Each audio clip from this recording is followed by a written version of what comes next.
Hello guys, आज पढ़ते हैं स्टैंडर्ड 9 एनसीईआरटी की एक्सरसाइज नंबर 6.2 का पहला क्वेश्चन कुछ इस हिसाब से मैंने डायग्राम यहाँ पे ड्रॉ कर दिया हुआ है।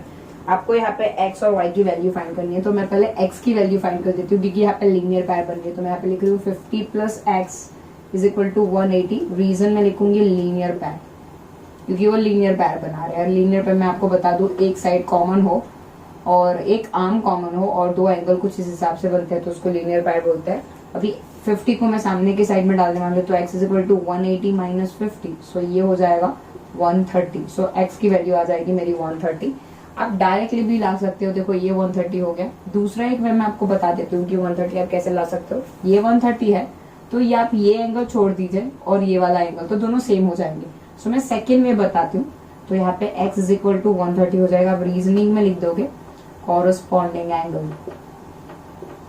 ये मैंने दूसरी वे लिखी है, आपको जो माइंड में पहले क्लिक हो रही है आपको वो लिखनी है। मुझे वापस से y भी ढूंढना है, ये है y। सो मैं पहले वाले वे में कंटिन्यू करूंगी। y इज इक्वल टू सामने सेम है, सो मैं लिख दूंगी y is equal to 130। Reason में लिखूंगी वर्टिकली ऑपोजिट एंगल, क्योंकि वर्टिकली ऑपोजिट एंगल सेम होते हैं, सामने सामने वाले एंगल सेम होता है, तो vertically opposite angle are same.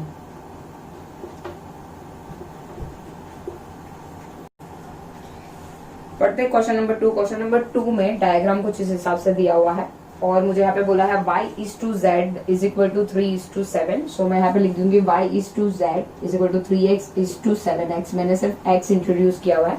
अभी पहले देखते हैं y और z कहाँ पे है। y मेरा यहाँ पे है और z मेरा यहाँ पे है। मैं काम कर देती हूँ, कॉरस्पॉन्डिंग एंगल से ये y की वैल्यू ये यहाँ पे भी y ही हो जाएगी। तो मैं यहाँ पे लिख देती हूँ, यहाँ पे सेम y का वैल्यू डाल देती हूँ, तो y यहाँ पे लीनियर पैर बन जाएगा। तो मैं यहाँ पे लिखूंगी y plus z is equal to 180। Reason में लिखूंगी लीनियर पैर। आपको पहली थिंग्स बहुत ही क्लियर कर लेनी है। यहाँ पे ये जो y है वो यहाँ पे y होगा, दोनों का वैल्यू सेम होगा। ये एंगल यहाँ पे स्किप हो रहा है और दूसरा वाला एंगल यहाँ पे कॉरस्पॉन्डिंग एंगल से ये y को मैंने यहाँ पे y कॉपी लिख दिया। सो अभी मैं वैल्यू डालने वाली हूँ यहाँ पे 3x plus 7x is equal to 180। So ये हो जाएगी 10x is equal to 180। 10 divide में चला जाएगा तो x is equal to 180 divide by 10, तो ये हो जाएगा 18। अभी y का और z का वैल्यू बता कर लेते हैं, नहीं तो अदरवाइज हम लोग को x का नहीं मिलेगा। सो y का वैल्यूएशन हमारा है 3x। 3 के अंदर वैल्यू डाल देते हैं, 3 मल्टीप्लाई बाई 18 3 54 होता है। और नेक्स्ट देखते हैं z का 7x। 7 मल्टीप्लाई बाई 18, तो ये हो जाएगा 126 डिग्री। अभी हमें मुझे ये मिल गया है 54, ये रहा, ये 54 है, 126 है। मुझे x बताना है, तो आप ये बता पाओगे कि x और y जो ट्रांसवर्सल की एक ही लाइन पे है उनका प्लस 180 होता है, क्योंकि वो एडजेसेंट एंगल हो जाते हैं। तो हम लोग यहाँ पे लिखेंगे x plus y is equal to 180, लिखेंगे एडजेसेंट एंगल, या फिर आप लिखोगे कि sum of the two angles on the same side of the transversal line. आप पूरा लाइन भी लिख सकते हो। सो यहाँ पे x का वैल्यू मुझे नहीं पता है, y का वैल्यू है 54 is equal to 180। So x is equal to 180 minus 54 करोगे तो आपको x का वैल्यू मिल जाएगा, दैट विल बी 126। क्वेश्चन नंबर 3 देखते हैं। क्वेश्चन नंबर 3 कुछ इस हिसाब से है। ये फिगर आपको यहाँ पे दिया हुआ है और मुझे ये जो नीचे लिस्ट ऑफ थिंग्स है वो मुझे पता करनी है कि AGE GEF और FGE पता करनी है। मुझे डायग्राम कुछ इस हिसाब से दिया है। ये साइन का मतलब हो गया कि ये 90 है। मुझे दूसरी एक इन्फॉर्मेशन भी दी हुई है कि जो GED है, GED मतलब GED है वो 126 है। अभी आप देखोगे तो GED एक्चुअली दो एंगल का बना है, एक तो ये GEF और दूसरा FED का। सो मैं पहले उसकी जगह पे रिप्लेस कर देती हूँ, GEF plus FED is equal to 126। 126 का वैल्यू दिया ही है, मैंने सिर्फ दो एंगल का नाम लिख दिया है। मुझे GEF नहीं पता है और आप देखोगे तो मुझे उसमें से एक GEF फाइंड भी करना है, तो मेरा इवैल्यूएशन हो भी जाएगा। सो मैं यहाँ पे लिख देती हूँ 90 FED, ये साइन आपको दिख रही है स्क्वायर जैसे, वो 90 ऑलरेडी है, is equal to 126। GEF is equal to 90 सामने चला जाएगा, 126 माइनस 90, सो ये हो जाएगा लगभग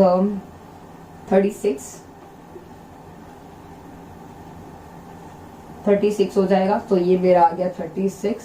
अब देखोगे तो ये 90 है तो ये भी 90 आ जाएगा।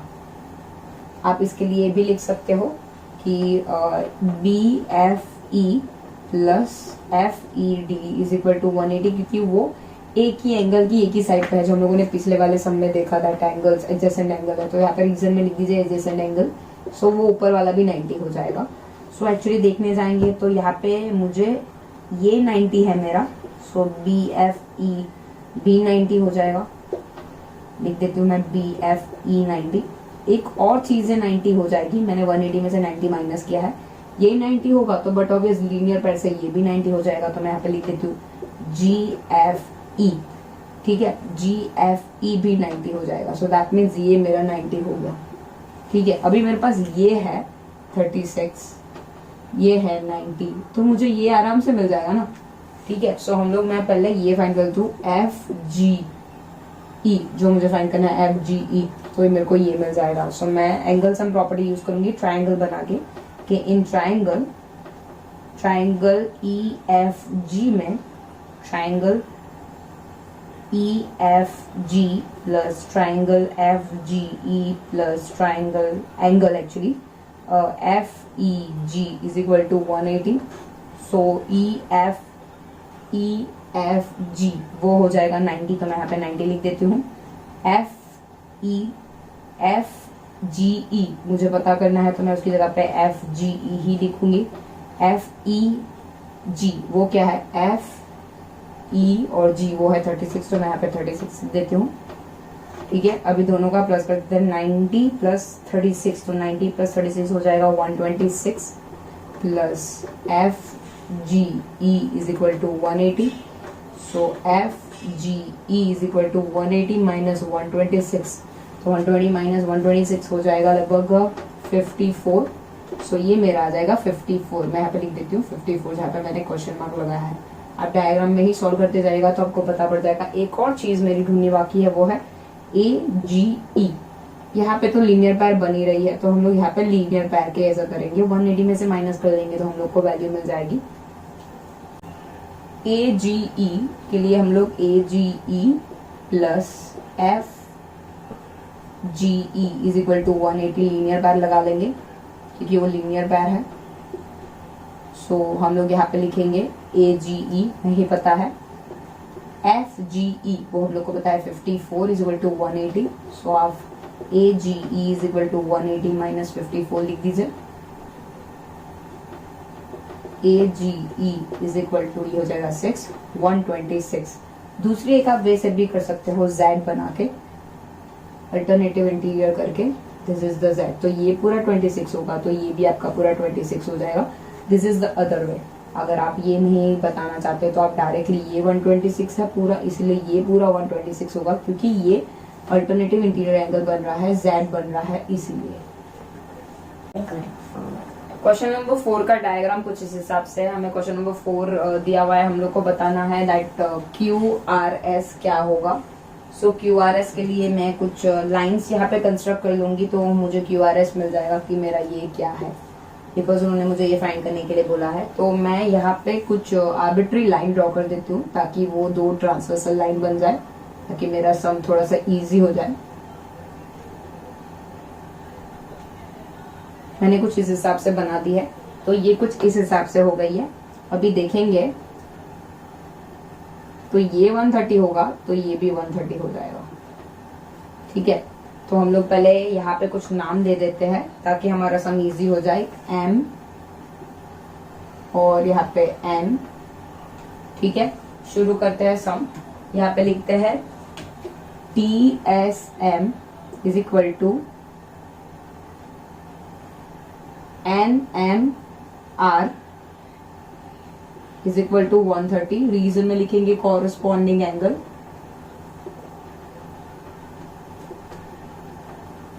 हम लोगों ने लिख दिया है कॉरस्पॉन्डिंग एंगल, ये 130 हो जाएगा, तो ये लीनियर पैर से हो जाएगा 50। तो हम लोग लिखेंगे QMR plus NMR is equal to 180। Reason में लिखेंगे लीनियर पैर। सो QMR हमारा हो जाएगा, ये है 130, सो QMR हो जाएगा 180 माइनस 130, दैट मीन्स 50।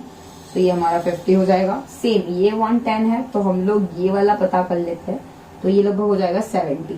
सो हम लोग वापस से लीनियर पैर उसके लिए भी करेंगे। Angle M Q R plus, यहाँ पे एक और नाम ले लेते हैं, suppose to be z, z Q R is equal to 180। Reason में लिखेंगे लीनियर पैर। सो एम क्यू आर नहीं पता है तो एम क्यू आर की जगह पे एम क्यू आर लिख देते हैं, जेड क्यू आर की जगह पे 110 लिखते हैं, इज इक्वल टू 180। सामने की डायरेक्शन में चला जाएगा, सो वो हो जाएगा 70। अभी पूरा ट्राइंगल लेंगे कि in triangle Q R M angle M Q R, मुझे एंगल सम प्रॉपर्टी से ये मिल जाएगा, 180 में से मैं माइनस कर दूंगी दोनों का प्लस करके, तो ये मिल जाएगा। पहले हम लोग लिख देते हैं M Q R plus Q R M plus Q M R is equal to 180। सबका वैल्यूएशन पुट कर लेते हैं, ये 70 है तो यहाँ पे 70 लिख देते हैं। और एक बार चेक भी कर लीजिएगा, एम क्यू आर 70 है, क्यू आर एम नहीं है मेरे पास, और क्यू एम आर नहीं है, मुझे क्यू एम आर पता है, that is 50 is equal to 180। अभी आप पहले दोनों का प्लस कर दीजिए, 120 हो जाएगा, plus Q R M is equal to 180। So Q R M हो जाएगा 180 माइनस 20, सो ये हो गया 60। सो यहाँ पे हमें क्यू आर एम की वैल्यू मिल गई, दैट इज ऑफ 60। हमें एक्चुअली क्यू आर एम नहीं ढूंढना है, हमें क्यू आर एस ढूंढना है, तो आप क्यू आर एम की जगह पे क्यू आर एस लिख दीजिए, तो क्यू आर एस दोनों एंगल सेम ही है, सो हो जाएगा 60। क्वेश्चन नंबर 5 देखते हैं। क्वेश्चन नंबर 5 कुछ इस हिसाब से, हम लोग को यहाँ पे डायग्राम दिया हुआ है और बोला है ए बी और सी डी यहाँ पे पैरेलल है, ये चीजें दी हुई है और हम लोग को एक्स और वाई बताना है। तो हम लोग पहले तो एक काम करेंगे, ये यहाँ पे इंटीरियर एक्सटीरियर एंगल हम लोग पहले तो देख लेते हैं कि ये ऑल्टरनेटिव इंटीरियर एंगल है जहाँ पे जेड हो रहा है, तो ये 50 होगा तो ये भी 50 हो जाएगा। सो हम लोग लिखेंगे यहाँ पे x is equal to 50, region में डालेंगे ऑल्टरनेटिव इंटीरियर एंगल। सो ये 50 है तो ये भी z जो बन रहा है उसके अंदर के जो ये वाला एंगल और ये वाला एंगल दोनों सेम होता है। सो हम लोगों ने ऑल्टरनेटिव इंटीरियर करके पहले x का वैल्यू पता कर लिया है। अभी सेम करके हम लोग पहले तो ये z है तो हम लोग पहले तो उल्टा z देखते हैं। सो दैट मीन्स अगर देखने जाएंगे तो ये 127 है, तो अगर आपको पूरा चाहिए तो हम लोग पूरा कर लेंगे, ये 127 है तो ये पूरा 127 हो जाएगा, पूरा ऐसे है। सो अगर ये 127 है सो ये 127 हो जाएगा। उसके अंदर ऑलरेडी दूसरा एक एंगल भी है, ये वाला 50 है, तो हम लोग उसकी मदद से y ढूंढ लेंगे। सो पहले लिखते हैं हम लोग यहाँ पे कुछ इस हिसाब से, that 50 plus y is equal to 127। Region में भी लिखेंगे ऑल्टरनेटिव इंटीरियर एंगल।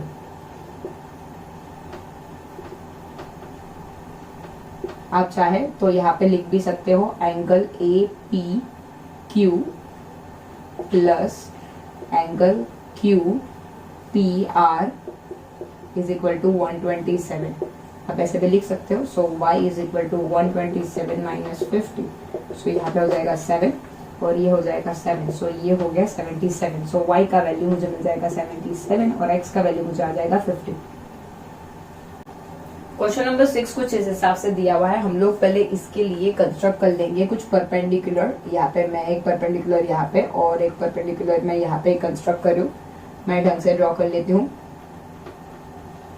मैंने कुछ परपेंडिकुलर कुछ इस हिसाब से बनाया है जिसको मैं नाम दे दूंगी BM और उसको दे दूंगी मैं CN और यहाँ पे मैं एंगल्स के नाम लिख देती हूँ। ये मेरा 1 एंगल है, ये मेरा 2 है, फिर ये मेरा 3 है और ये मेरा 4 है। मैंने कुछ एंगल के नाम इस हिसाब से लिख दे।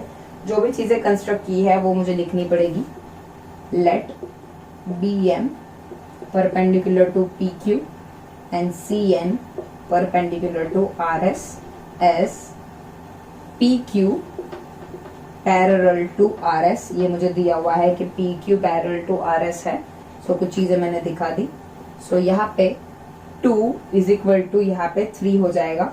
ऑल्टरनेटिव इंटीरियर होगा, Z बन रहा है, आप देखोगे तो मैं हाईलाइट कर रही हूँ, ये Z बन रहा है। तो 2 and 3 सेम हो जाएंगे। मैं यहाँ पे लिखूंगी ऑल्टरनेटिव इंटीरियर एंगल।